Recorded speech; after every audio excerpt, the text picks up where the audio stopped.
This is the payoff in the hog business, the market. Here the hog man gets paid for his months of labor, his management, his judgment, and his capital.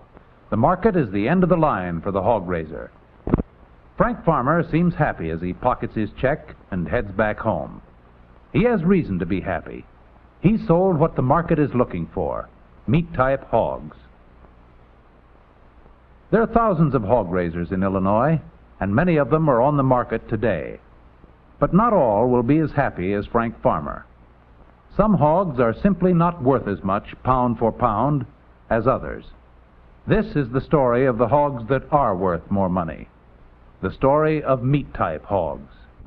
The size of the payoff and the hogman's pleasure depends on many things, most of which happen long before the hogs reach market.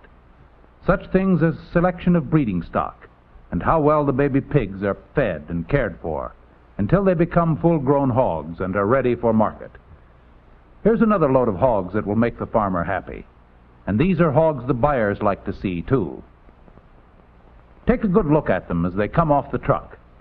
They're not over-fat, but are long and meaty, with a well-rounded turn over the loin.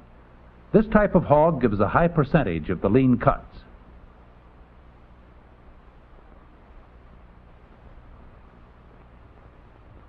Buyers from several companies will look them over, and buyers know hogs, and bidding against each other they find out what these hogs are worth.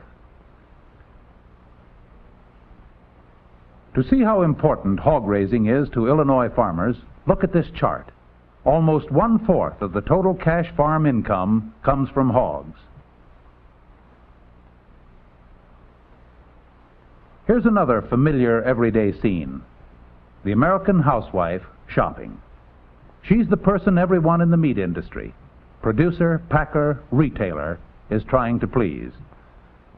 Let's follow this determined young lady past the meat counter, where there are all kinds of meat, each competing for her attention.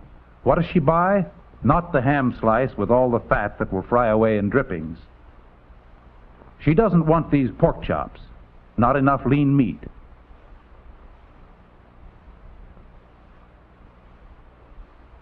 And she is passing up the pork roast with too much fat.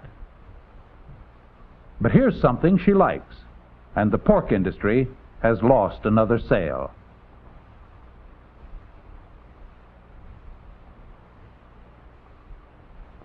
Fat pork has been losing in popularity.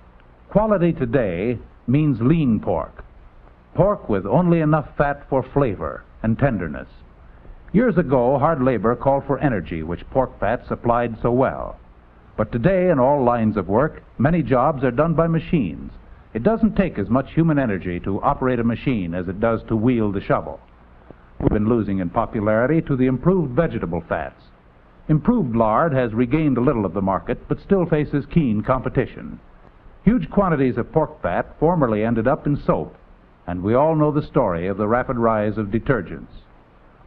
Solution to this problem lies in producing a meat-type hog, a hog that will yield a lot of lean meat and relatively little fat. This is a meat-type gilt. She's of moderate length, has a trim underline and around the jowl. Notice the tail head when you look at a hog. If the tail head is countersunk, as it is here, the hog is too fat. On the meat-type hog, the tail head sets well out on the body, showing that the hog is carrying a lot of muscling and not too much fat. The meat-type hog on the right has a gradual arch over the loin. Compare this turn with the broad, flat arch on the fat hog. A broad, flat arch is one sign of too much fat in proportion to lean. The meat-type hog is longer than the fat hog, but still not extremely long. Compare the length of the meat-type hog with that of the fat hog. The short hog has to put on a high proportion of fat to reach market weight. Proof of the pig, of course, is in the carcass. Let's examine the sides from the same two hogs. The side on the right is from the meat-type hog, and the side on the left from the fat hog. You'll notice that both carcasses are firm, but the side on the right will give more of the lean cuts. Measured from the point of the H-bone to the first rib, this hog is 30½ inches long. Back fat is important too. It's measured first over the first rib.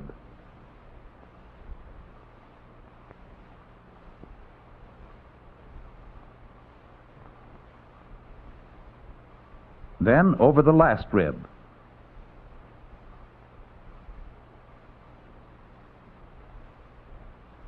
And finally, over the last lumbar vertebra. This measuring can be done on the live hog, too. It's a painless process. This meat-type hog had an average back fat thickness of 1.5 inches and was 30.5 inches long. Back fat and length are not important in themselves, but they give an accurate indication of what proportion of the hog will be lean meat. Now compare the meat-type carcass with the fat carcass being measured. Length from the point of the H-bone to the front of the first rib is 28 inches, which is 2½ inches shorter than the meat-type hog. Notice how uneven the back fat is on the fat hog. It's much thicker, averaging 2.1 inches, more than 1/2 inch thicker than that of the meat-type hog. In other words, the fat hog has a much heavier and a much more uneven covering of fat than the meat-type hog.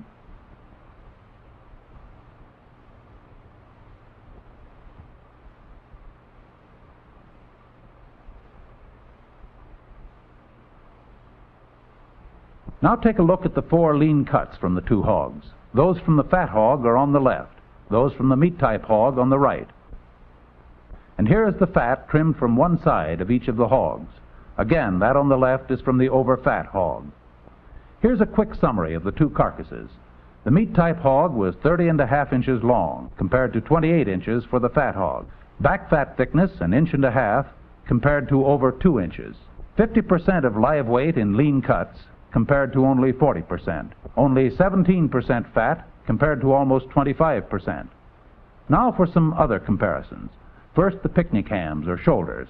Notice the fat in the lean in the picnic ham on the left, which is from the over-fat hog. Next, the 2 loins. The meat-type loin has a bigger eye muscle and less fat covering than that of the over-fat hog. The loin from the fat hog is kidney-shaped and is carrying too much fat to be suitable for the American housewife. Notice the fat in the lean, internal fat. Extra fat shows up more in the loin than in any other cut.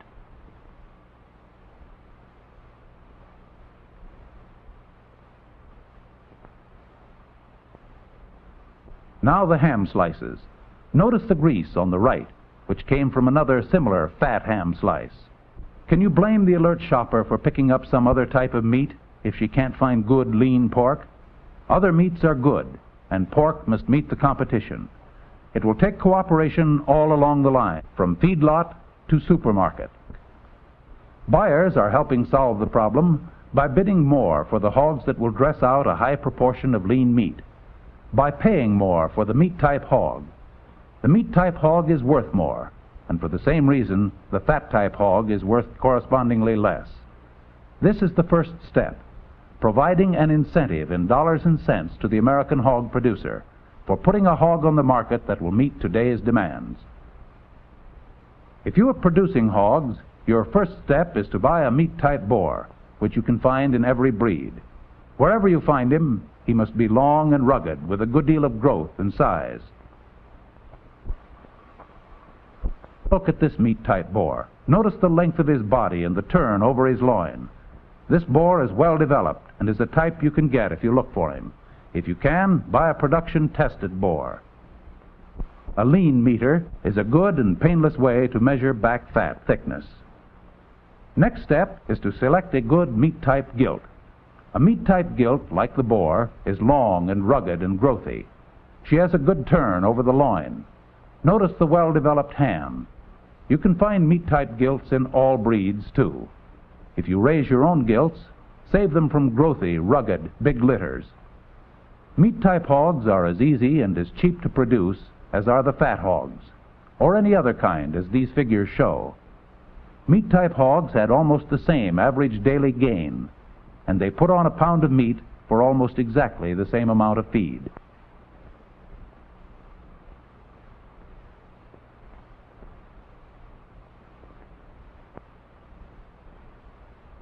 The pork industry has been good to Corn Belt farmers. It provides one of the largest markets for our corn.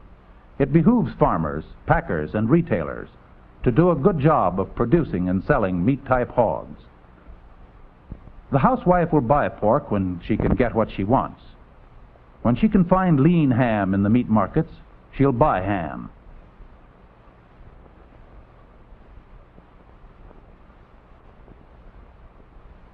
She'll buy pork chops, too, but she wants the good, lean pork chops.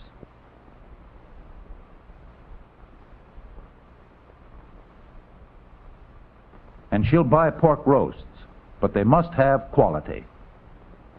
The meat-type hog is the answer to better pork in the meat markets and more satisfied frank farmers at the livestock market.